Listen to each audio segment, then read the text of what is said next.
ಬೆಂಗಳೂರಿನ ನಮ್ಮೆಲ್ಲ ಶಾಸಕರು, ಸಂಸದರು, ವಿಧಾನ ಪರಿಷತ್ ಸದಸ್ಯರು, ಜಿಲ್ಲೆ ನಮ್ಮ ಅಧ್ಯಕ್ಷಗಳು ನಾವೆಲ್ಲರೂ ಸಹ ಮಾನ್ಯ ಮುಖ್ಯಮಂತ್ರಿಗಳನ್ನು ಭೇಟಿ ಮಾಡಿ ಮುಂದಿನ ಬಜೆಟ್ನಲ್ಲಿ ಬೆಂಗಳೂರು ಮಹಾನಗರದ ಅಭಿವೃದ್ಧಿಯ ದೃಷ್ಟಿಯಿಂದ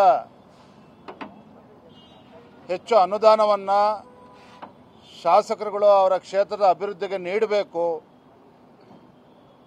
ಮತ್ತು ಬಜೆಟ್ನಲ್ಲಿ ಹಿಂದೆ ಯಡಿಯೂರಪ್ಪನವರು ಮುಖ್ಯಮಂತ್ರಿಗಳಿದ್ದಾಗ, ಬೊಮ್ಮಾಯಿಯವರು ಮುಖ್ಯಮಂತ್ರಿಗಳಿದ್ದಾಗ ಪ್ರತಿ ಬಾರಿನೂ ಸಹ ಬೆಂಗಳೂರು ಮಹಾನಗರದ ಅಭಿವೃದ್ಧಿಗೋಸ್ಕರ BBMPಗೆ 6 ರಿಂದ 8 ಸಾವಿರ ಕೋಟಿ ಅನುದಾನವನ್ನು ಬಜೆಟಲ್ಲಿ ಕೊಡ್ತಾ ಇದ್ರು. ಆದರೆ ಕಳೆದ 2 ವರ್ಷದಿಂದ ಇದು ಯಾವುದೇ ರೀತಿಯ ಅನುದಾನ ಬೆಂಗಳೂರು ಮಹಾನಗರಕ್ಕೆ ಸಿಗ್ತಾ ಇಲ್ಲ. ಹಾಗಾಗಿ ಬಜೆಟ್ನಲ್ಲಿ ಬೆಂಗಳೂರು ಮಹಾನಗರಕ್ಕೆ ಒಂದು 6 ರಿಂದ 8 ಸಾವಿರ ಕೋಟಿ ಕೊಡಬೇಕು. ಮತ್ತು ಇನ್ಫ್ರಾಸ್ಟ್ರಕ್ಚರ್ ಪ್ರಾಜೆಕ್ಟ್ಸ್ಗಳು, ಯಾಕೆಂತ ಹೇಳಿದ್ರೆ ಬೆಂಗಳೂರು ಅಂತ ಹೇಳಿದ್ರೆ ಸಿಲಿಕಾನ್ ಸಿಟಿ ಅಂತ ಹೇಳ್ತೇವೆ ನಾವು. ಆದರೆ ಇವತ್ತು ಫ್ಲೈಓವರ್ ಇರ್ಬೋದು, ಬೇರೆ ಬೇರೆ ಪ್ರಾಜೆಕ್ಟ್ಗಳು ಇರ್ಬೋದು, ಭಾಳ ನಿಧಾನಗತಿಯಲ್ಲಿ ಸಾಗ್ತಾ ಇದೆ. ಅದಕ್ಕೆ ಹೆಚ್ಚು ಅನುದಾನವನ್ನು ಬಿಡುಗಡೆ ಮಾಡಿ ಅದಕ್ಕೂ ಕೂಡ ಹೆಚ್ಚು ಒತ್ತನ್ನು ನೀಡಬೇಕು.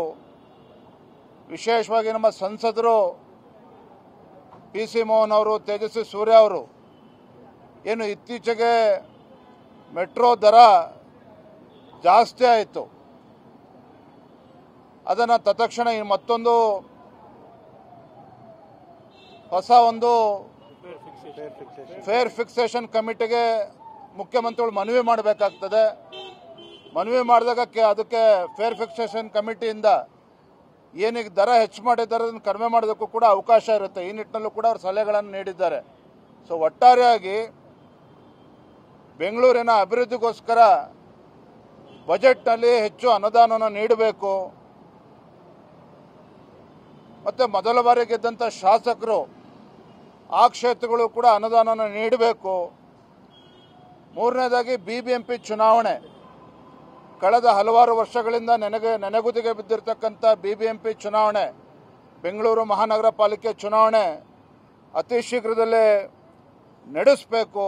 ಈ ಎಲ್ಲ ವಿಚಾರಗಳನ್ನು ಮಾನ್ಯ ಮುಖ್ಯಮಂತ್ರಿಗಳ ಗಮನಕ್ಕೆ ತಂದಿದ್ದೇವೆ. ಮಾನ್ಯ ಮುಖ್ಯಮಂತ್ರಿಗಳು ಸಹ ಸಕಾರಾತ್ಮಕವಾಗಿ ಸ್ಪಂದನೆ ಮಾಡಿದ್ದಾರೆ. ತಮ್ಮ ಇತಿಮಿತಿ ಒಳಗೆ ಎಷ್ಟು ಅನುದಾನ ಕೊಡಬಹುದು ಅದ್ರ ಬಗ್ಗೆ ಗಮನ ಹರಿಸ್ತೇವೆ ಅನ್ನುವ ಭರವಸೆಯನ್ನು ನಮ್ಮೆಲ್ಲ ಶಾಸಕರುಗಳಿಗೆ ಇವತ್ತು ಮಾನ್ಯ ಮುಖ್ಯಮಂತ್ರಿಗಳು ಭರವಸೆ ನೀಡಿದ್ದಾರೆ.